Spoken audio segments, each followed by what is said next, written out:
From WBBZ-TV Sports, it's time to beat the champ. Now, here are your hosts, Paul Peck and Sue Novoitsky. Well, hi, everybody, and welcome to Beat the Champ. It is week number 3 here at Transit Lanes in Williamsville. I'm Paul Peck with Hall of Fame bowlers Sue Novoitsky and Janelle Sabin. Interesting first 2 weeks here at Transit Lanes, and it always seems to be interesting when we're here, but we had Rocket Rob Piccoli rattle his way through winning the first 5 matches of our first 2 weeks here until he stumbles and Ray Richards comes up with a win in the match last week, and now it's Ray Richards moving on to this week's show. Right. For the first half of our stay here, it's been the straighties. It's been the people who play more right to left. And now it's transitioning, as we saw with Ray. Now we're going to see him open up the lane more. We're going to see the ball hooking a lot more, and it's going to favor the other type of bowler now. So who's going to be the best out of that? We're going to have to wait and see. But we've got Mike Zarcone, Curtis Foss, big, strong players today. Yeah, Dan Melidona is our third bowler on the list, and those are obviously some of the bigger, better names in Western New York bowling. So it should be a very interesting week. Can Ray Richards get himself on a little bit of a winning streak like we just saw Rob Piccoli do? I mean, it's really anyone's game at this point because, like Sue said, the lanes are changing, so they got to open up and they got to make their adjustments there. Yes, they do, and we'll find out who's the best at making those adjustments. So it should be another good week of bowling here at Transit Lanes, so let's get rolling. So it's Ray Richards looking to win 2 in a row, and his challenger will be Curtis Foss, who is making his 4th appearance here on Beat the Champ. 2 wins versus 3 losses. Last time we saw Curtis was June of last year at Manor 2 Lanes, where he won 1 and lost 1, and Curtis is one of the most powerful throwing bowlers in all of Western New York, and you'll know that in 3, 2, 1. Oh, he kind of lightened up on that one on me. Oh, awesome shot. Way he wants to come out of the gate. He can really wing it. He can really throw it hard. And again, not always ultimately successful because of that, but he's a really good bowler. And that helps him be a really good bowler. So Ray Richards, who came off that first career win here on Beat the Champ with the victory over Rob Piccoli. You might call that an upset based on how Rob had been bowling. But it's Ray that gets the win and the strike, and now he has the chance to put a little winning streak together. Right, like we talked about in the beginning of the show, this is transition from a straighty game to a more wide open game, and as you break down that head oil in the middle, that's what you're going to see happen, where in the beginning it was wet-dry, so the wet was almost too wet, and if you played in it, you came up light, but now that's all broken down, and it just opens up a spot for these people that can really hook it. Does it favor either of these 2 bowlers? They're playing them pretty close. Yep. In this case, it's going to be who falters with a bad shot. Right.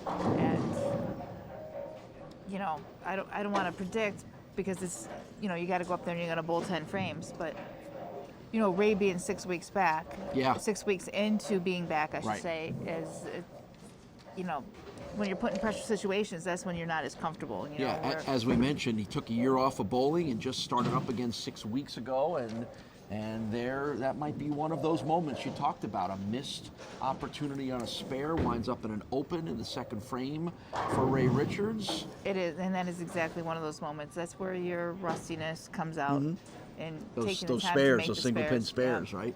We've seen those bite a lot of bowlers over the years of this show, and you've seen a lot more than that bite people in tournaments, and it looks easy and it isn't. But if you don't make them, you can really pay for it. That's 2 strikes and 2 frames for the very patriotically dressed Curtis Foss, 31 years old from Medina, New York.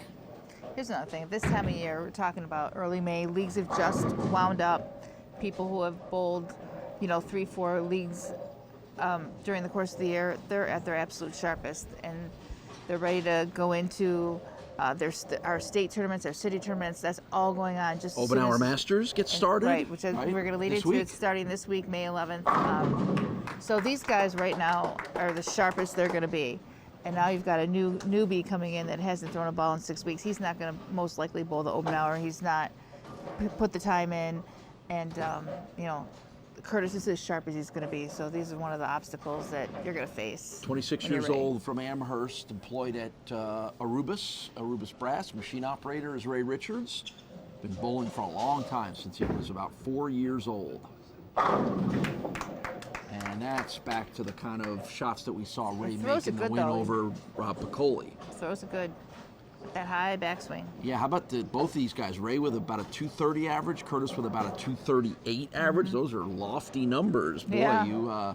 I think you tell me if you can average somewhere in that neighborhood, that means you're bowling pretty well. And again, for both of these guys, those averages are culled from bowling in really high-level leagues all over town. Right. When you have those high rev rates, Oh boy, you tend to have pretty good carry. Yeah, this lane's hurting them a little bit. Yeah, there's our first 7-10 split of the month here at Transit Lanes, and now Ray Richards, unless he can pull off the miracle, is looking at 2 open frames in the last 3.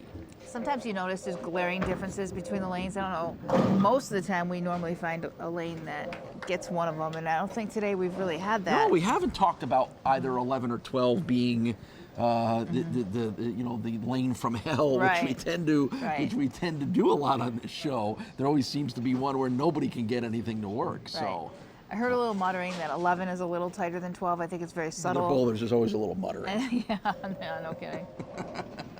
There's Janelle Saban and the Castellone Chrysler Dodge Jeep Ram scoreboard, giving you the early look at Curtis Foss, off to a perfect start through 3 frames. Here he is in frame 4.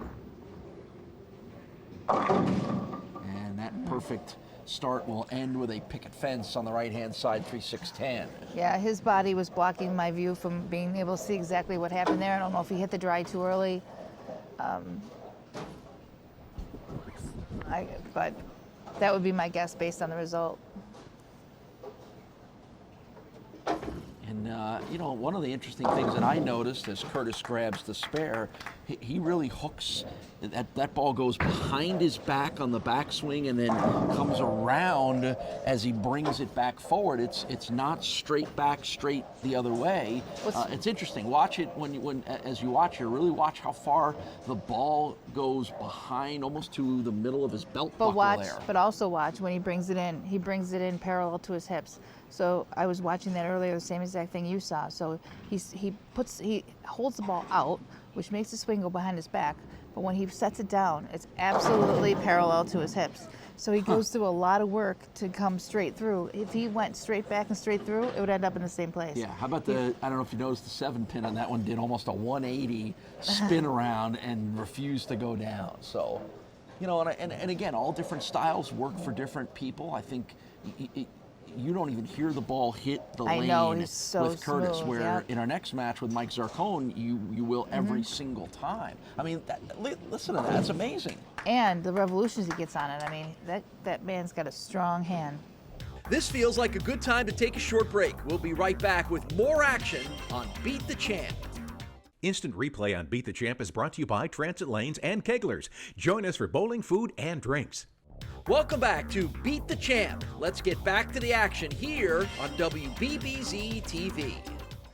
All these guys, was by the rule, so to speak, by their body size and their body weights, they would be certainly fine with 16-pound balls. Anybody that weighs over 200 would correlate to a 16-pound ball, but it's just not necessary to put your body through the wear and tear. 15-pound balls are fine. And, you leave enough 8 pins or enough 9 pins with 15-pound balls. You don't need it. Oop, bad shot. See, everybody makes a bad shot. It's where you make it. That one was really hugged the right side of the lane. It almost, off his hand, looked like it was going diagonally to about lane 15. Which and then obviously it turned, but a little bit late. Well, believe it or not, it turned early. Okay, I was almost going to say, based on where the results of the pins, I think as soon as I said that, I realized I was wrong. He threw it into the dry early, and then it's going to hook out of that dry and just take off, and then it finally rolls out the back end. But nice split pick up there, too. Everything for him has been in his targets more between the second and third arrow, not way out there to the right. So that was he just whiffed that, and there's so much dry boards out there that ball just hooks out of that. But it was a great spare. That's probably a little more of a difficult spare than it looked like it would be, right? Yeah, the difference is Ray keeps striking that this leads down to 18.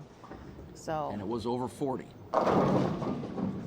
So now you get bad pin collision next to a bad shot, which is the story of a bowler's life, to be honest with you. Yep. You know, Curtis kind of rolled his eyes to the ceiling there when that 7-pin would not go down.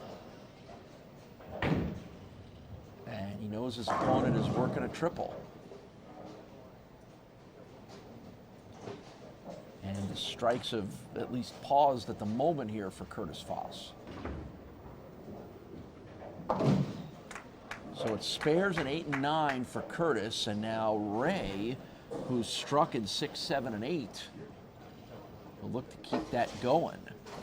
There's your updated Castellone scoreboard. All right, so if he doubles here, he's cut the lead to 17, but he's got to double.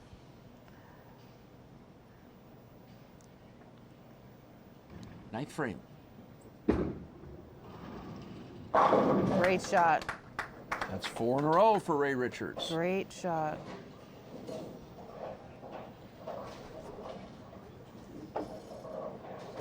So once again, we've got another match that's coming right down to the end, partly because of a great second half comeback by a bowler who looked like he might have been almost out of it. And we've had that happen. We had that happen at least twice in last week's show, and it's happening again here now. As you mentioned, he was down more than 40 pins was Ray Richards. 10th frame. 5 in a row.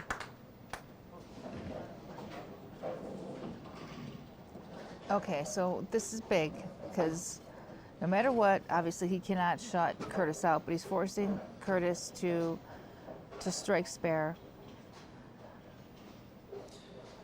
So remember, 2 opens in the first 4 frames of this match for Ray Richards, including a 7-10 split. So again, the ability to get your game back in the right direction. Big strike.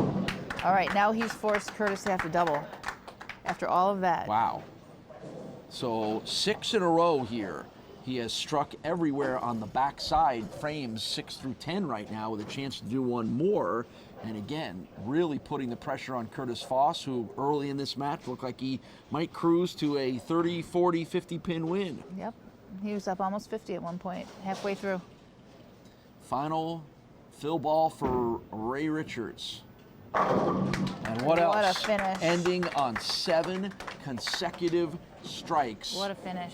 What a great finish for Ray Richards to post a 226. Will it be enough? That's kind of up to Mr. Foss. So he needs to double here in the 10th frame.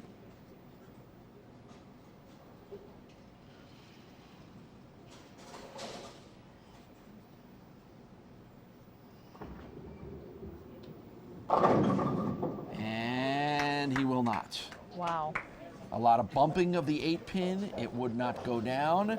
And that will give the victory Absolutely. to Ray Richards. And what an incredible comeback for Ray. As we mentioned, 2 opens in the first 4, and he hits that 6th frame and strikes the whole rest of the way.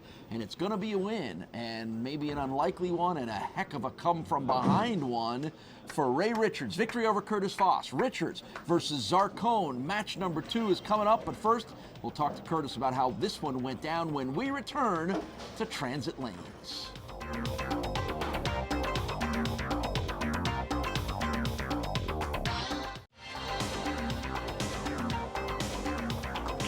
Well, the theme of this month here at Transit Lanes is matches that come right down to the 10th frame, and it winds up 226 to 222. Ray Richards over Curtis Foss. I know you love this game so much, and you've dedicated a lot of your life to it, but I would sometimes think those are the matches where you have a 40-pin lead, where you don't love things so much, do you? Yeah, no, it's tough when you get in a groove, and then all of a sudden things just stop going your way, and it's tough to get back on it. So. What are you thinking about when you go to the line there in the 10th frame, knowing you still have a chance to win, and it does, and you come up 1 pin short? I mean, it was tough. The 8th frame, my ball hooked a lot, so I moved a little bit with my mark, hoping that I could keep the ball a little more direct, keep the ball from overhooking, and it just didn't come up at the end. So.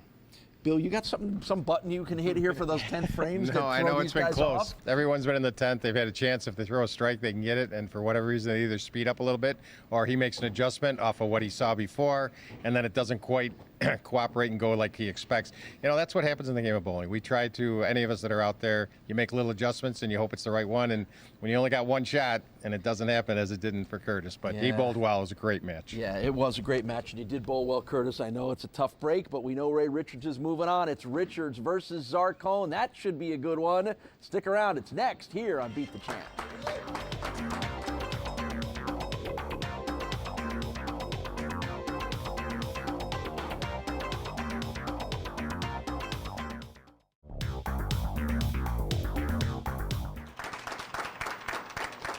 Match number 2, it's Ray Richards versus the king of Beat the Champ bowlers, Mike Zarcone, our winningest Beat the Champ bowler. He's already given me a face for having said that. So it's his fault. He pulled away. He's the one that. This is his 34th appearance on Beat the Champ with 34 wins.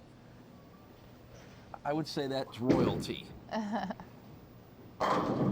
And that's how he did it. The way he bowls is royalty as well, too. So Mike Zarcone, who, again, is a regular, almost every month we get Mike, and I think we've had him last 3-4 months in a row. I know you had him down there at Lucky Lanes in Fredonia. So Richards, who is working 2 in a row, will have to continue to bowl at a high level in order to knock off Mike Zarcone and try to sweep the week. Nice shot. And tell you what, the way Ray is bowling right now, I'd give him a pretty good shot. Yep. And the way these matches have all sort of gone back and forth, up and down, and wind up being decided in the 10th frame, why would we think it'd be different? You know, they get decided by who's going to make a bad shot and how bad is the shot, and is it something you can recover from or isn't it? Right. But these guys are at such a level where it's just one bad shot. That's right. Where's it going to be in between strikes, in between spares? It's that simple. Great shot. 2 strikes, 2 frames for Ray Richards.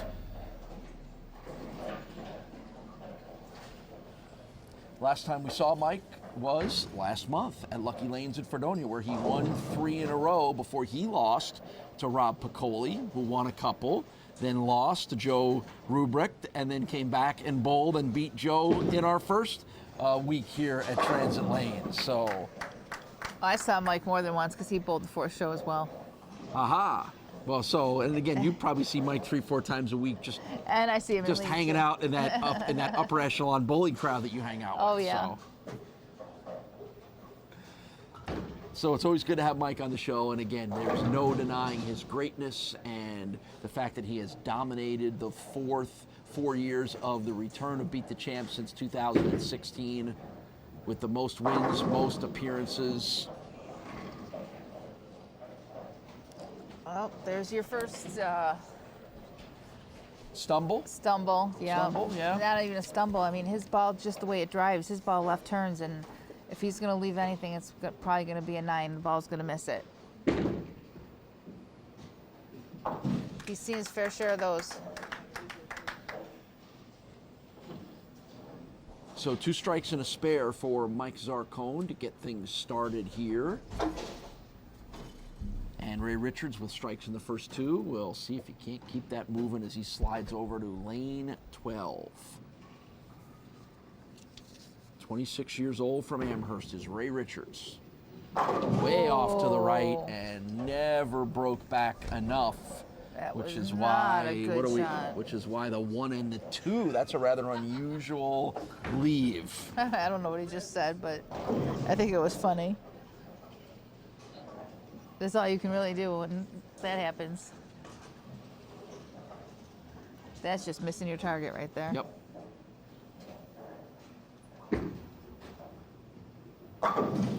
And the spare pickup is successful for Ray. But that's okay. Even with that shot, he finds himself only down 1, so no harm, no foul. There's Janelle Sabin manning the Castellone Chrysler Dodge Jeep Ram scoreboard with the early results from this one. By the way, you guys did a great job the last couple of weeks here filling in for me. I appreciate that. I appreciate all the help that all the guest hosts like Jack Jurek and Jim Russo and everybody that chipped in. Thanks for keeping Your buddy Merkel. Thanks for my buddy Greg Merkel. That's right. Thanks for keeping the Beat the Champ train rolling down the rails. Occasionally off the rails, but mostly on the rails. It's good to be back with you guys. 51 years old from Tonawanda is Mike Zarcone. I mentioned his 34th appearance on the show to match his 34 wins. 22 losses. If you've been on a lot, that means you're going to win a lot and you're going to lose a lot as well too. So Mike has more wins and more losses than anybody does on this show. Right. And he also has more appearances, just a couple ahead of Chuck Jagosinski. Those two guys have been the most dominant bowlers on this show. Well, back in Salamanca, it was just about tied. If one beat the other, it was going to be tied, and then Mike started to pull away now. And Mike Zarcone with 4 strikes in the first 5 frames. Doing his job. And again, we talk so much about consistency. We talk about consistent greatness and consistency in how much you bowl that makes you great. And there is no better example of that than Mike Zarcone bowls 4 nights a week. Unlike Curtis Foss, who bowls 6 nights a week, but that's all right. Mike needs a little bit of a break too. But again, a couple of nights a week here at Transit Lanes on Mondays and Wednesdays, and then also part of that travel league on Saturdays as well too. This looks like a good time to take a break. We'll be back with more Beat the Champ right after this. Welcome back to Beat the Champ. Great shot there by Ray. Keeping this close. Yeah, he 4 strikes in the first. These guys have had exactly the same scorecards, as you can see there, just the 1 pin difference. And that's because one of Ray's spares was a 2-pin spare, not a 1-pin spare. Right.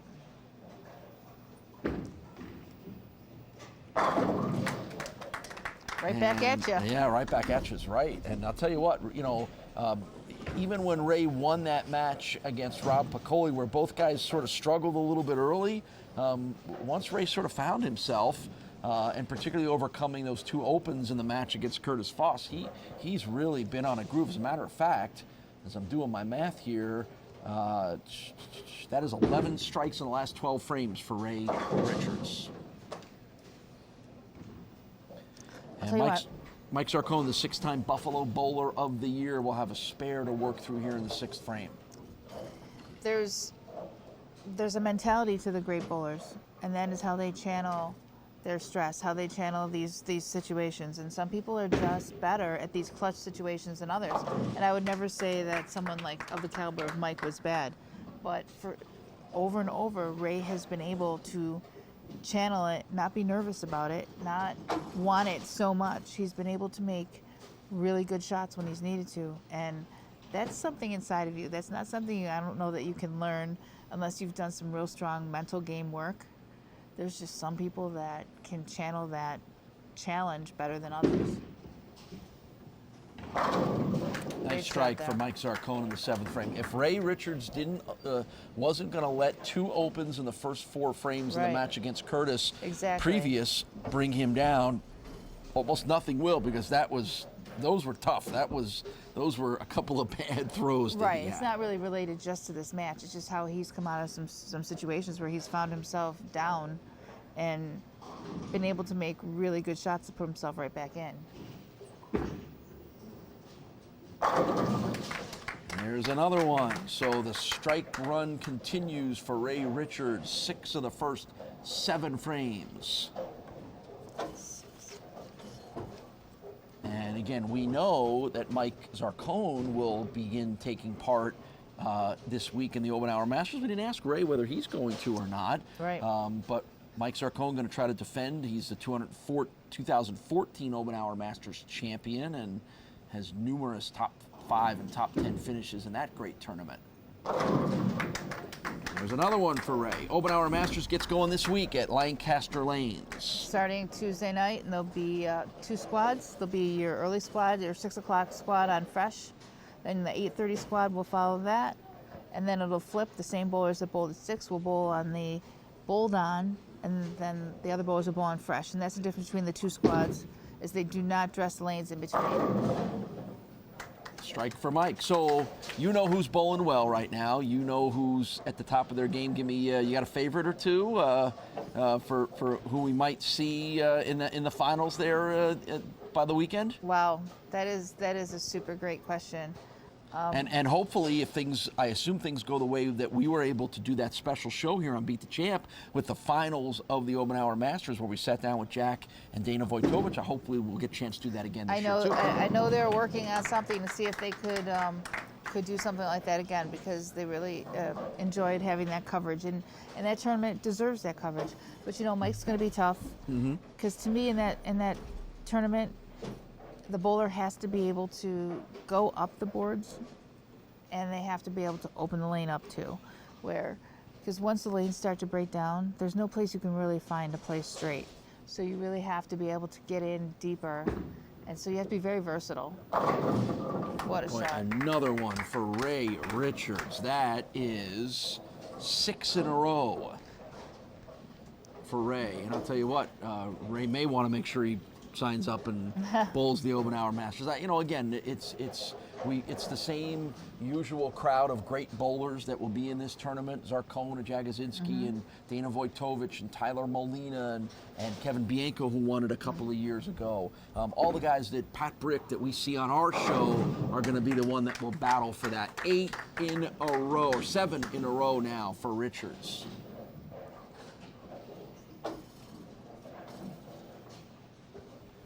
So that'll be fun to watch if you have a chance to get out to Lancaster Lanes. This week starts on Tuesday, runs through the weekend with the Open Hour Masters. It is the preeminent bowling 14th tournament to the 19th. in town, and it is certainly worth your time if you're a fan. Second ball of the 10th frame, and the strike run ends at 7 for Ray Richards. That's going to give him a 260 game, which is enough to shut Mike out. Another dominating performance by Ray Richards, and we're going to watch him finish things out here. He is on an amazing roll, and this was responding to bowling a great bowler like Mike Zarcone and just continuing to pound the pins, and that's what Ray Richards has done, and it's an impressive performance for Ray, and he's going to come up with a win here over Mike Zarcone. We'll talk to Mike and get you ready for our final match of the day as Ray tries to keep things rolling when Sue and I and Janelle Saban return. It's Beat the Champ at Transit Lanes in Williamsville. We're back right after this.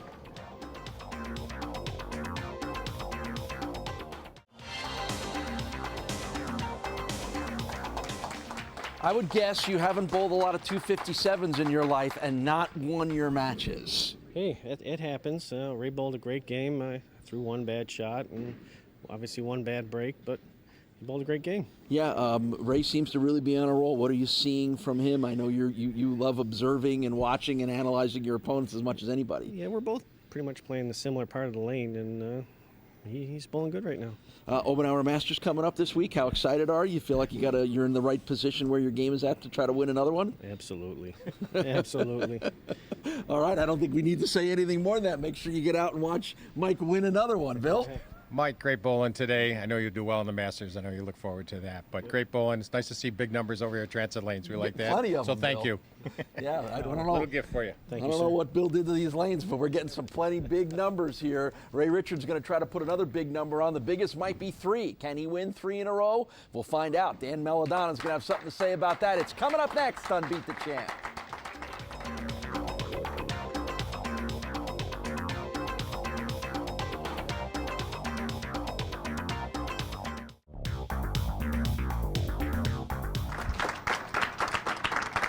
So Ray Richards goes for 3 in a row here this week, and he'll go for 4 in a row overall unless Dan Melidona can prevent that from happening. Final match of our 3-week stay here at Transit Lanes. We'll be back here for next week's special Transit Lanes Showdown Challenge show, but for regular competition, this is it. Winner of this match advances to the Jamestown Bowling Company in 2 weeks. And Dan Melidona off to a good start with a strike. So Ray Richards, who has won 3 in a row, his first 3 wins here on Beat the Champ. And how about this, Sue? He's averaged 251 in the 3 wins That's so far. amazing. It's amazing since he's just come back to bowling after being off a year. Pretty impressive, and particularly in really preventing a 257 for Mike Zarcone from being enough to win because Ray bowled a 267, including 7 consecutive strikes. So impressive stuff from Ray Richards. It's been impressive stuff here at Transit Lanes. The scores have been great. We've had a lot of strikes. I know Donna Perna, the general manager here at Transit Lanes, you planned it that way, didn't you? Yes, we did. We want everyone to walk away happy. I joke with Bill Truman. I said, is there some kind of button there that he hits at the 10th frame to make these things go the way they're going? Yeah, that's our secret. I guess. We've had great bowling, and obviously we've had a lot of strikes, and that makes any bowling proprietor happy, doesn't it? Yes, it does. Yes, it does. If they have a good day, we have a good day. Yeah, and we've had a good day here, and good couple of days, and the bowlers have had good days as well too. You're at that sort of unusual time of the year where your leagues and the winter are dying down a little bit. Things get a little quieter on the bowling front. How do you make that adjustment as a proprietor here to the change of seasons? Well, the league season ends in April. End of April is actually it, but we don't really slow down too much. We are host to a lot of not-for-profit fundraising events that are coming up. Buffalo Zoo, the Spectrum Autistic fundraiser, JDRF, and we also host a summer sweeper, which starts May 21st, but there's still time to sign up for that and be a part of that, and that's an exciting thing because we get to see some professional bowlers bowling with our league bowlers, amateur bowlers, and it's an exciting thing to do. You like the summer sweeper a lot, don't you, Sue? I do, because it reminds me how much I need to practice. No, honestly, if you go through 12 weeks of that sweeper, you're going to be so far better off at the end of it because of the challenging conditions. Not that they're impossible, but that they just change. And it's like normally when you come to your league house, it's the same condition every week. So you know what bowling ball you're picking out of your bag, you know where you're going to stand, you know where your moves are. Well, this is different. Every 2 weeks the shot changes, so it's like going to a different bowling center every 2 weeks, and you can't help but get better. And I think as we've seen, because this show goes year-round and we don't stop in the summer when a lot of the bowling centers do, the weather in the summer sometimes can have a little more of a drastic effect on the lanes, the conditions, and all that other stuff. So it's an interesting challenge for the bowlers, isn't it? Well, the lanes are affected by everything. So they're definitely affected by weather and the humidity and everything that you see.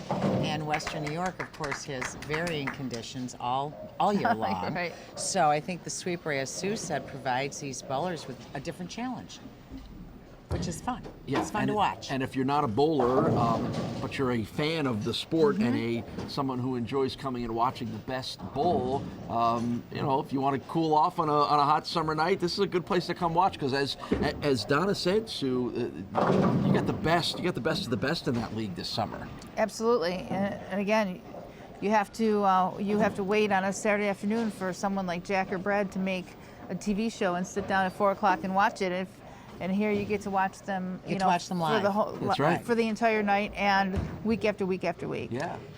And maybe learn from them. Maybe watch what they're doing and say, yeah. I'm going to try this as well. And the great thing about the guys that you mentioned is you can go up to them and ask them a question after a match, and they'll be more than happy to help you out and provide some advice. And again, for some of the young bowlers in this town that we've gotten to learn and know throughout the course of this show, what a great opportunity it is for them. And you know, Donna, because we've gone to these functions with the youth bowlers. The proprietors sponsor the youth in all their tournaments. Wow, do we have a crop of young people coming up? We have an amazing group of young junior bowlers in the Western New York area. It's really impressive. It is very impressive. We have one of the largest groups, and I go to many of these meetings statewide, and Buffalo is still a big bowling town, and we have an impressive group of young bowlers. Yeah, I think we all know that, and it's great to see that other people know it as well too. So Ray Richards had strikes in the first 2 frames, and now he is battling his way for a second consecutive spare. Meanwhile, Dan Melidona, after a strike in the first, went open in the second, spare in the third. So I think both guys are trying to find themselves a little bit here early in this match. Well, I noticed in practice they were fishing around the lanes just to see what would happen if they moved in, moved out, and they both saw the same thing, and that is if you move in, you're going to hit a lot of oil and your ball's going to go pretty straight. So now they're trying to make sure that they use the dry, but when you use the dry, oftentimes that's what happens right there. You hit it early and he caught a break by going Brooklyn, but that's not what he wanted to do. Well, Donna, aside from some great bowling that will go on in the summer sweeper and some of the cool events that you have, if you, again, looking for a place to get out of the warm weather a little bit, or even if you come out and watch some of the sweepers, you've got plenty of food and drink offerings here as well, too. We sure do. We have a fully scratch kitchen, so you can order anything from the traditional pizza and wings right down to custom flatbreads, salads, burgers, sandwiches, charcuterie trays. I mean, we have a whole host menu to choose from, and it's always good. The action will continue on Beat the Champ in just a minute. Instant replay on Beat the Champ is brought to you by Transit Lanes and Keglers. Join us for bowling, food, and drinks. Welcome back to Beat the Champ. Let me ask you this, Donna. You've had the pleasure of being in this business for a long time now. What are the biggest things that have jumped out at you about how the way the bowling business has changed over the years? The bowling business, since I've been involved with Transit Lanes, has changed significantly, and it's the business model that changed. When I first started here back in the early 90s, I remember that there were 2 shifts of leagues every single Friday and Saturday. That has changed. Mm-hmm. So where we see a little bit of a decline in league bowling, open play is now a huge part of our business. So that's where it comes into the corporate events and holiday parties and family reunions and all of that. League bowlers are still very, very valuable in the industry, and we certainly value ours, but we're now seeing bowling has kind of become cool again. We have a lot of open play and a lot of people who think it's fun. And that's great. I love to hear that. That exposes you to a lot of different groups of people then. Absolutely. All right, so where are we at in this match now? As Ray kind of hangs his head a little bit and shakes it after the 7th frame that he couldn't get that last pin to fall down, as you can see on the Castellone scoreboard. Well, Ray's still up a little bit. He's up 12 pins. However, Dan has a strike posted up in the 7th, so he strikes in the 8th, and that is down to an even match. So right now, nobody's running away with anything. Yeah, it doesn't necessarily look like Ray's going to have the chance to put up on that 267 like he did in the last match, but it doesn't mean he isn't going to be able to win this one, too. So 2 spares in a row for Ray, and as you saw, it looked like he was getting a little frustrated, so now he'll have to fight that as well. And there's a good way to fight back. Well, again, he's being pushed a little bit in. His dry to the right is actually getting too dry and is pushing him in. And there was a nice light swisher hit, which, he'd probably like to hit a little higher flush than that, but he'll take it. 30-year-old Dan Melidona from right here in Williamsville. He's got his dad, Paul, and his mom, Kathleen, cheering him on here at Transit Lanes, where he bowls 3 nights a week. And that one he was just died at the end and he was way turned. too deep. He was way too deep. That ball never touched any dry boards. I don't know if he wandered left with his feet or if he was not square to his target and got that way too far in the oil. So this is a challenging 1, 2, 10 spare pickup. 1, 2, 8, 10. There's a 1, 2, 8. Oh, I didn't even see the 8 sleeper back there. And he gets it. Nice job by Dan Melidona knocking the 4 pins down. So now this is sort of flip-flop because he didn't capitalize on his strike and Ray posted up his strike. So now Ray's in a position to go up 22. So, we're really on a bit of a roller coaster ride here with these 2. Well, we've hit the 9th frame for both guys, as you can see. So whoever finishes stronger is going to get a chance to win this match and head to Jamestown in 2 weeks.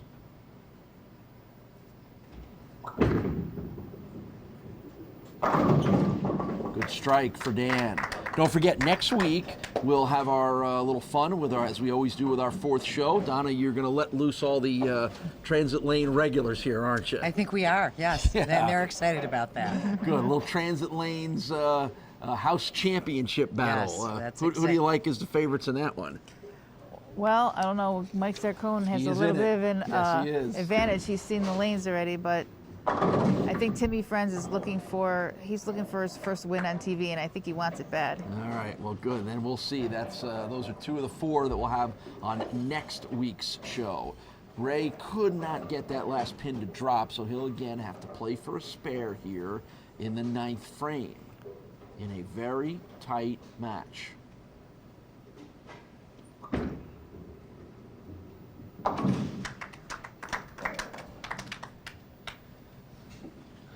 So once again, we're going to head to the 10th frame with a match still to be decided. Oh yeah, Which seems to be every match here over the last 3 weeks. all that matters here is what he does, because Dan, now he's got the strike up, so now it's actually going to be in his hands. Well, that's what makes it exciting. It is. Absolutely. It makes it exciting. Actually, as I look at this, Ray can shut him out with a triple and 9. Dan can only go 215. So there's a strike on the first ball of the 10th frame Okay, for so- Ray Richards. So he needs one more and 9 pins. So the scoreboard tells us what Ray needs, and you saw him thinking about it. Yeah, we're all sitting here thinking about it. I'm like, wow, this is a lot closer than Yeah. they were just back and forth and back and forth. It was very much a back and forth match, which is a little bit different than we had back and forth matches, but they were like clumps of one guy doing great and then stumbling and the other guy catching up. Big shot here. Oh, door's open. So Ray could not get that second strike that he needed.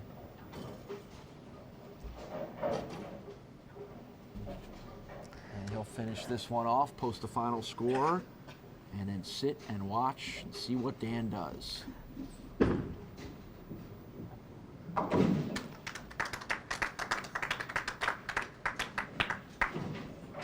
So a final score posted up of 207 for Ray Richards. So what does Dan need to do to beat him? He needs the first one in the 10th here. Then he'll need some good count, but the first one is the most important. Dan Melidona, chance to win it right here.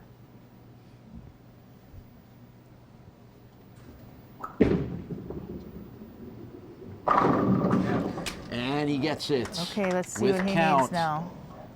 Will come up with a win. Nope, no, wait, let me look. He may need... He needs the next one. He does need the next one. He does need the next one. This is only good enough for a 204. He needs one more strike. Talk about the pressure. Yeah, no kidding.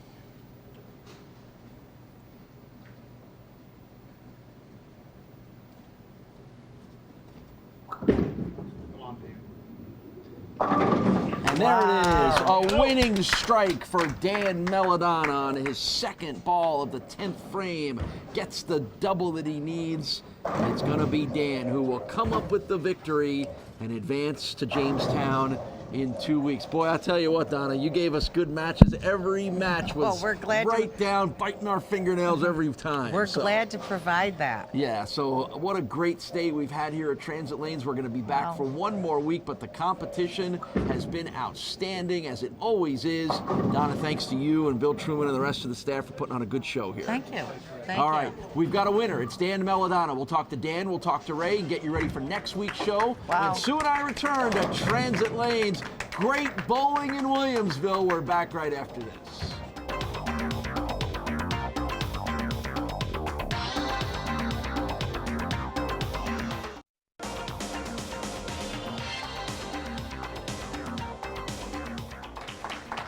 What else but another match that comes right down to the 10th frame. It's a 213 to 207 win for Dan Melidona. Ray, before we talk about that match, let's talk a little bit about you kind of getting your feet wet and winning the 3 in a row here on the show. Yeah, felt pretty good. Anything in particular about the way that you were bowling or the way things started to go well for you? Pins fell my way. That's how it usually works. All right, so this match with Dan, both of you guys kind of struggled to get any real consistency going, but as you got better towards the end, did you feel like you'd done enough to win? He was throwing it pretty good, so he deserved to win.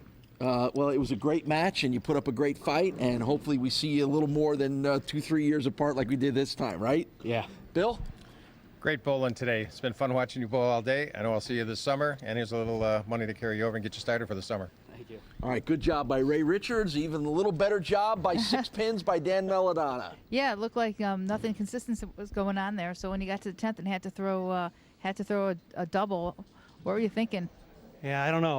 Like the right lane rather was just really, really tricky. Either it didn't hook and then it overhooked, and I was lucky to catch a Brooklyn, and I just made a good guess and knocked all 10. But that's the one you had to finish on, right? Oh, for sure, yeah. Oh, yeah, of course it had to be, right? It always works that way. I hear you. But did you just square up because they look a little tighter in the middle? No, I actually probably moved a little left and threw it a little slower just so we could get out to the dry a little more, and thankfully it stayed. It stayed. It was pretty high flush, so. Amazing finish. Good job. All right, so Dan Melidona with the win, which means we get to see him in 2 weeks. He gets to make the trip down to Jamestown to face a whole new group of contenders. Sue and I will wrap up this week's edition of Beat the Champ. Get you ready for what should be a fun 4th show when we return. More Beat the Champ right after this.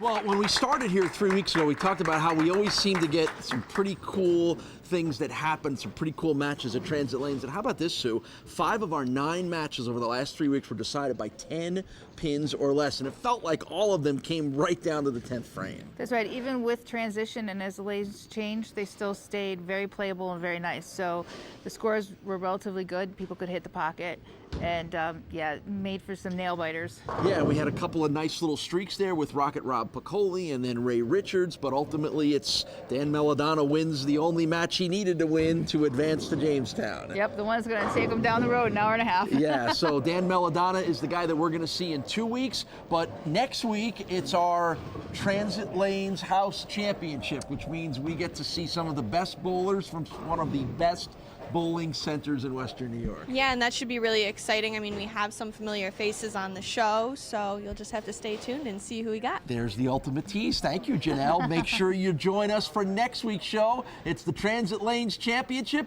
We'll see you then, right here on Beat the Champ.